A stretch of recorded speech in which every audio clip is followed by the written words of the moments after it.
Hi and welcome back to the chicken pen.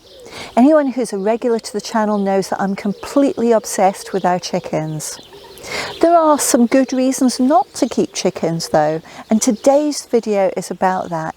It's so that if you're looking to keep chickens for the first time, you can make an informed decision. So let's get started.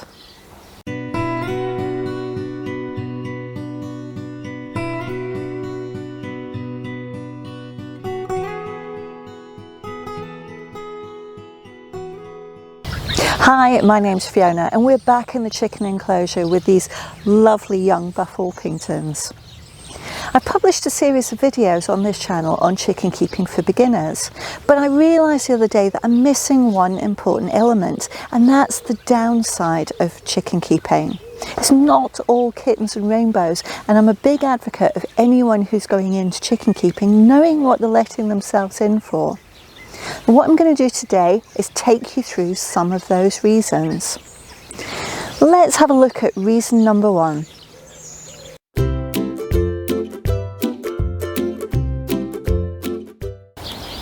We keep our chickens in a very large grassed enclosure and we get lots of compliments. We also get lots and lots of questions to say, how do we keep the grass looking so good? And how do we stop the chickens from digging up all of the grass? Well, the reason the grass looks so good is because we've got only a few chickens and a very large space. How we stop the chickens from pulling the grass out? Well, we don't. And here you can see Cindy and Gannet pulling grass out. You'll notice in front of them there's two plastic grids, and those are actually designed to protect grass seed which is germinating from areas that they've already dug the grass up from, and I've had to reseed. But that's all we can do. Now, it is a consideration if you are intending to let your chickens out into a pristine lawn or out into your garden and you don't want them to pull the grass out. It may be worth preventing them having access to grass and just letting them have access to areas where they can dig for the worms and grubs that they're trying to get to without pulling any grass out.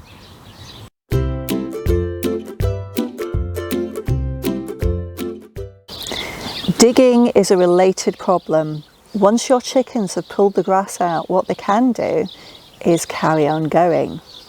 And you can see here two young cockerels who have actually created two hollows, and they're sunken into them now and using them as sand baths. Now, it's not such a big deal for us because we've got a lot of space, but in a grassed lawn can be a bit of a problem, and a bigger problem in a pretty garden. If I pan to the right, you'll notice you can just see the head of a little cockerel there, and he's sat in an even deeper hollow, and that piece of ground used to be flat. Not anymore.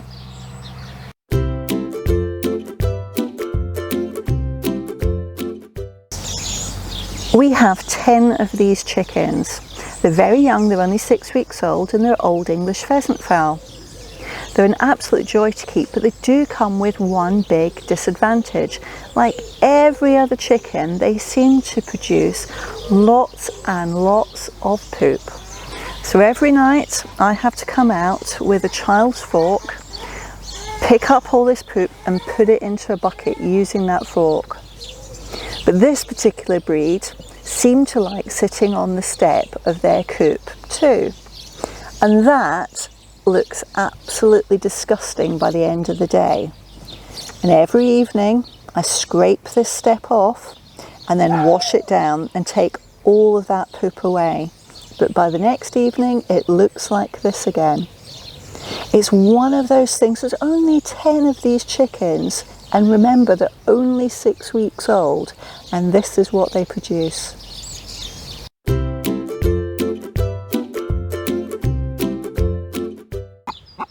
Everybody knows that cockerels are noisy. Most people have heard a story of neighbours who've become very upset that their cockerels are crowing. Not everybody knows though that hens are noisy too. This is Gannet, and she's announcing that she's laid an egg. Now this will go on for a number of minutes, and it's very loud.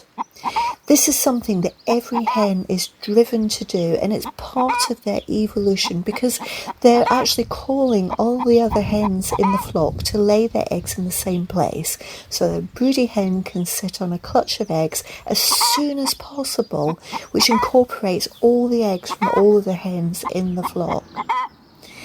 This is something to consider if you're going to keep hens in a suburban environment with close neighbours. Whether you've got one hen or multiple hens, they all do this.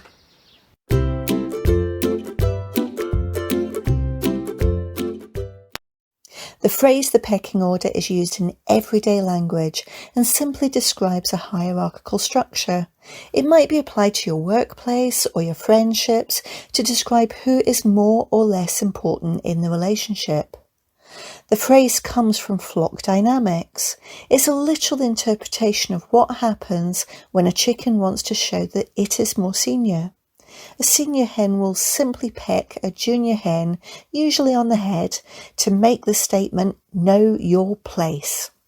Here's Gannet. She's the most senior hen in our flock, and she's telling off a junior hen that's eating the food that she thinks should be hers and hers alone. There's no pain involved and no injury, just a statement to wait their turn. This is typical of an established flock. However, if you're introducing adult hens to each other for the first time, they will fight to establish who is more senior. And those fights can be quite violent.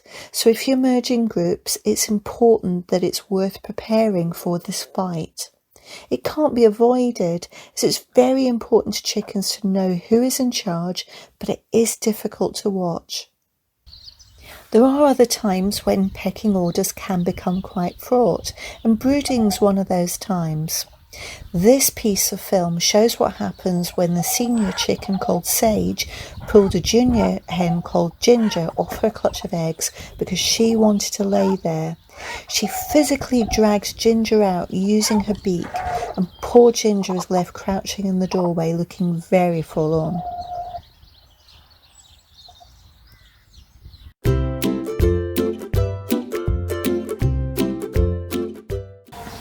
I fully appreciate this is a weird angle to be filming at, but there is a reason for it, so bear with me, because I want to talk about our next problem, which is brooding.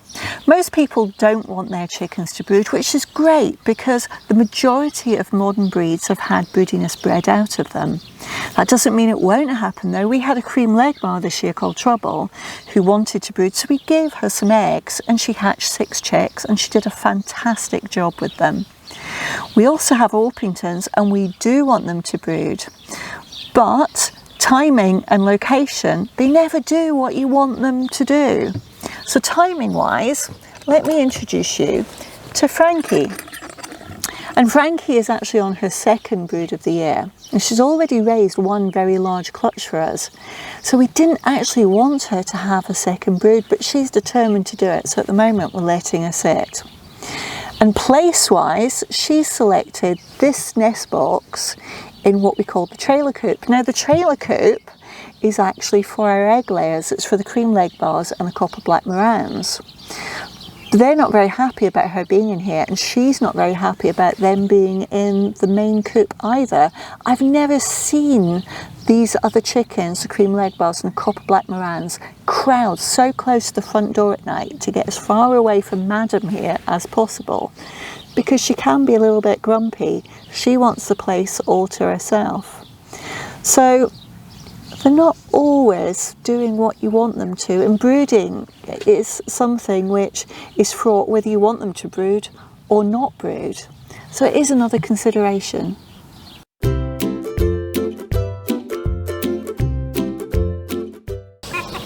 Chickens have evolved from birds that are not birds of prey, but birds that are preyed upon. So they are actually very nervous by nature. Some breeds are friendlier than others. These are our Old English pheasant fowl. Now earlier today I cut the grass and they really don't like the sound of the lawnmower, so they get very jumpy after the event. So I'm just going to show you what happens if I walk down here. and they all run away from me. Now by tomorrow, they'll be running to me for treats and food because they'll be used to me again. But it takes a lot of time to get chickens used to you because they have to trust you. If you're not able to spend that time with the chickens, they won't want to be with you, they won't want to spend time with you. So it's important that if you are going to keep chickens, that you're able to invest at least some time to spend with them on a daily basis.